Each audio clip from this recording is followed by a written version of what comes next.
Welcome to this week's edition of She. I am the fabulous Cimarron, and we are here at Sevens Magazine Studio, and we've got a great show for y'all today. I've got some lovely ladies who are sitting in on the panel. I'm going to let you know a little bit about them. Go ahead first. Hi, I'm Carla G., the owner of Another Level College of Cosmetology. And I'm Diggs from Diggs LLC. Poetic Justice, the writer of the upcoming stage play Women Who Wear Blue Jeans.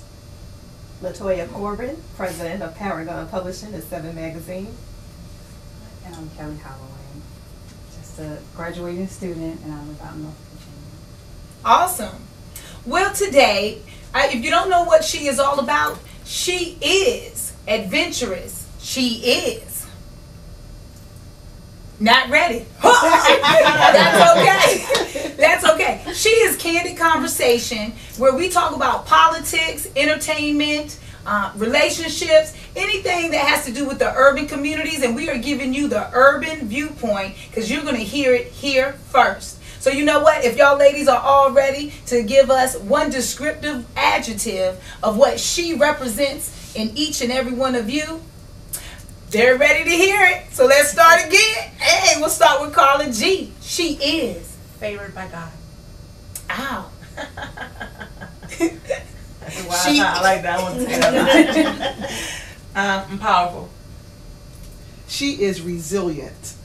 She is phenomenal. She is nurturing. And I'm working on the nurturing. So yes, we're going to go ahead and start off. I was watching Meet the Press today, ladies. And so MSNBC is actually having a special series come up about the state of education in 2010. And I thought this would be a great topic because within the urban communities, they definitely suffer more when it comes to education due to economic issues, also housing, of course, zoning. So I just wanted to get an opinion from the panel. What do you feel the state of education is today for our kids that are coming up? It's not as best for when I was going to school. The stipulations, they're more lenient with kids being okay to fail. Like this with the summer school options, after school programs, that stuff was like always going on. Now it's like you gotta pay for it, or you don't get it, or you don't get no help. There's okay. Then it's the No Child Left Behind, and you can fail. It's okay to fail.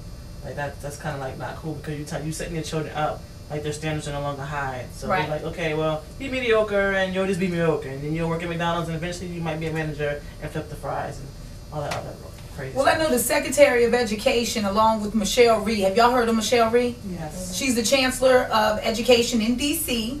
She's been really ridiculed lately for taking some drastic changes to change education in her area. She's closed schools. She's fired teachers because at the end of the day, how many of you have had a teacher that did not reach you? Their communication or whatever the case was, they weren't a good teacher. I know I have. I mean, geometry, I didn't understand what the man was talking about. So, now the teachers are going to be held accountable and evaluated because, listen, even if you're a new teacher, there has to be a learning curve. You have to improve and be developed at least 2 to 3 years in, or else who's suffering? The children suffer. Absolutely. Right. Okay, so are y'all would you say that you would technically be in support of, let's say, close down a school if they're not meeting the requirements? If they're, wouldn't it be better to put them in another school that may have better teachers, better education? Because I think we kind of, through segregation and all the different benefits, so to speak, we've gotten away from what's really important, which is education. I know here in Virginia, I really detest the fact that most students are only being taught SOL. Mm-hmm. Yeah, sure. I mean, isn't there a lot more out here to even just surviving in life? I mean, we're not going to get economics. We're not going to get, different types of math unless you excel or unless you're, like you said earlier, your parents show their concern and get involved. I mean, what are some areas that we can improve here in Virginia within our school system? Well, I'm going to say this. I think that I don't really think it's a good idea to just fire teachers and just let them go. I think that they should at least give them a window of opportunity. Let's say, for example, you might have a 3-year plan, bring in a new teaching model, put the teachers, let them know how you're going to be evaluated. This is what we're going to be looking for. and, you know, bring them up to the standard. Because a lot of teachers, they're underpaid as it is. They're probably burnt out on top of that. And we can get burnt out in any field that we're working in. But teachers are probably burnt out too, because they're working with some of these, you know, challenging children. We'll put it like that. So I don't think they should just fire them, shut the schools down. I think they need to try to bring the teachers into compliance. What's going to be acceptable for our children? I think that. Oh, I'm sorry. Let me ask something. I mean, do they even have? Because I'm coming from a family like of education. My mother has been in the school system for over 20 years. So, and she's a principal at a school. So it's pretty much like they go to workshops, and like she said, they're underpaid. They're tired of. I mean, they got to deal with, some of them got to deal with students throwing chairs at them and stuff. So they're like not even motivated sometimes to even push to help, you know, to help kids. And then sometimes they do assume that the parents aren't even going to be involved, so I'm not even going to give it. But along the way, are they even requiring the teachers to take classes? You have to take this class. You have to complete this program. I know there's a lady, a member of my church, that for her job, and she just works for Ava's budget, she has, to get a certain position, she's going to school. She has to go back to school and get a certain, I guess, degree in a program to even, you know what I'm saying, qualify for that position. So are you re-qualifying the teachers? Are they learning as they go along instead of just traveling to San Diego to go to a workshop, you know? Well, see, now I'll have to say the dude in Detroit who's in charge of education there, he was talking today on how he went to some schools and had to let the principals go. Because, see, the principals are the core leader for the rest of the whole school. So they're leading the teachers. And if the principals are covering up ineffective teaching, if they're not evaluating, because at the end of the day, a lot of people, and this is any industry, get caught up in, it's just a job. I'm just coming to collect the check.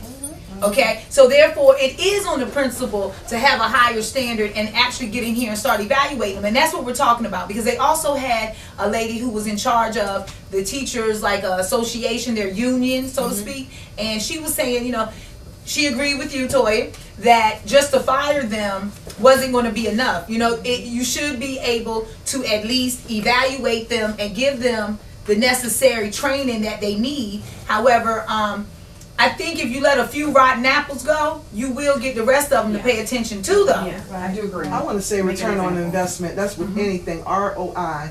And the teachers are getting younger and younger because they're not able to jump right into a specific area of expertise, if you will. 22, 23-year-olds are being placed in high school settings where the seniors are 18, 19 years old themselves. So it's kind of like a social bearing, if you will, you know, on one side of the fence or the other. And then the other factor is that, you know, schools are locked for a reason. I want to say this, because not to keep people out of the schools, but to keep kids in. So it has to be an equilibrium in terms of return on investment, do right by your teachers, and therefore in return, they will do right by your kids, who are our future. Right.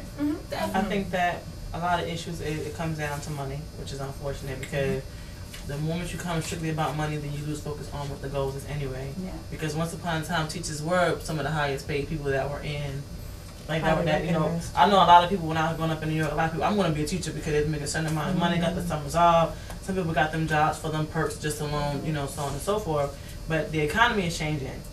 It's not like the teachers alone are being affected. Like, we're all being affected by the economy, but don't use it as a reason not to be a teacher. Like, if you get to be a teacher, you're there for a reason. Whatever made you go to school, get degrees, do whatever to be that teacher, like, have that drive for you. At the same time, we also gotta like appreciate them. Like we said, same thing with training.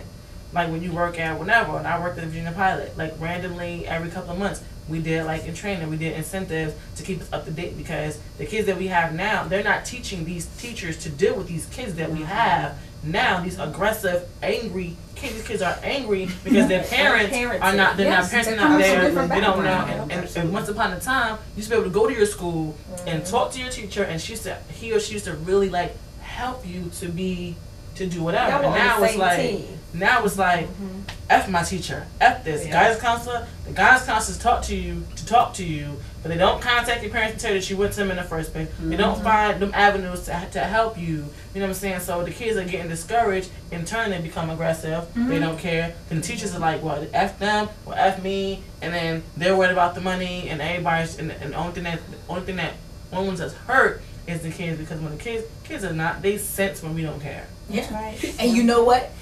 We are heating up in this conversation, but we're going to take a quick break and we'll be right back.